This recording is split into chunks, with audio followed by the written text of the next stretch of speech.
जादुई वृक्ष और गौतम बुद्ध के उपदेश।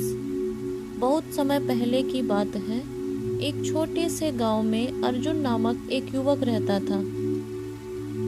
वह गरीब था, लेकिन उसकी इच्छाएं बहुत बड़ी थीं।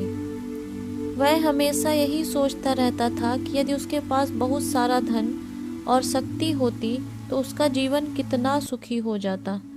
एक दिन अर्जुन उदास मन से जंगल में भटक रहा था। चलते चलते वह एक विशाल पीपल के वृक्ष के नीचे पहुंचा। जैसे ही अर्जुन ने उस वृक्ष को छुआ, उस पेड़ से एक दिव्य रोशनी प्रकट हुई और आकाशवाणी हुई, वत्स, मैं एक जादुई वृक्ष हूँ। मैं तुम्हारी 3 इच्छाएं पूरी कर सकता हूँ, लेकिन तुम जो भी मांगोगे वह तुम्हारी जिंदगी बदल देगा। अर्जुन बहुत खुश हुआ और उसने अपनी पहली इच्छा मांगी, मुझे अपार धन संपत्ति चाहिए। तुरंत ही उसके चारों ओर सोने चांदी के ढेर लग गए और वह सबसे अमीर व्यक्ति बन गया। लेकिन कुछ ही दिनों में उसे यह चिंता सताने लगी कि कोई उसका धन चुरा ना ले। रातों को नींद नहीं आती थी और उसे हर किसी पर शक होने लगा। कुछ दिनों बाद अर्जुन ने अपनी दूसरी इच्छा उस वृक्ष से मांगी, मुझे इस दुनिया का सबसे शक्तिशाली आदमी बना दो। अब उसके पास अपार शक्ति थी, लोग उससे डरते थे, लेकिन कोई उससे सच्चे मन से प्रेम नहीं करता था। वह अपने आप को बहुत अकेला समझने लगा था। एक दिन वह फिर उसी जंगल में गया जहां उसकी मुलाकात गौतम बुद्ध से हुई।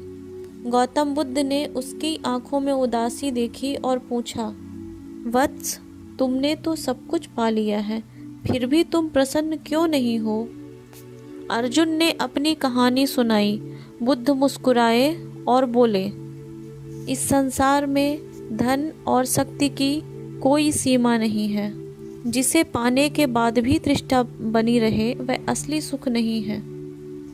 असली सुख तो संतोष में है, करुणा में है और दूसरों की सेवा में है। अर्जुन ने पूछा, तो मैं क्या करूं? बुद्ध ने उत्तर दिया, यदि तुम सच में सुखी होना चाहते हो तो तुम अपनी अंतिम इच्छा यह मांगो कि तुम्हारे मन में शांति और करुणा आ जाए।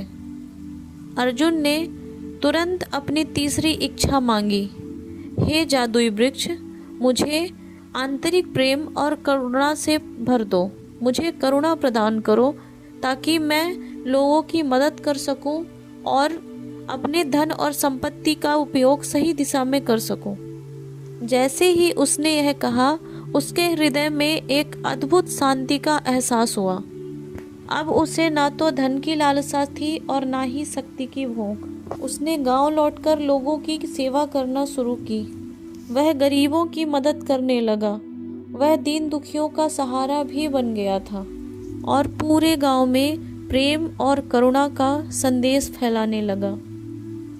इस कहानी से सीख, संतोष ही सबसे बड़ा धन है। धन और शक्ति अकेलेपन को जन्म दे सकते हैं, लेकिन करुणा और प्रेम जीवन को सार्थक बनाते हैं। गौतम बुद्ध के उपदेश हमें यह बताते हैं कि सच्चा सुख भीतर से आता है, ना कि बाहरी शक्ति, आडंबर और धन से।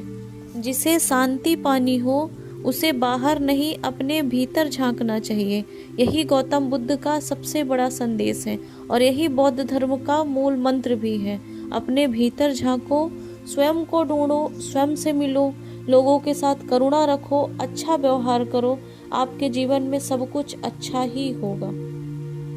धन्यवाद।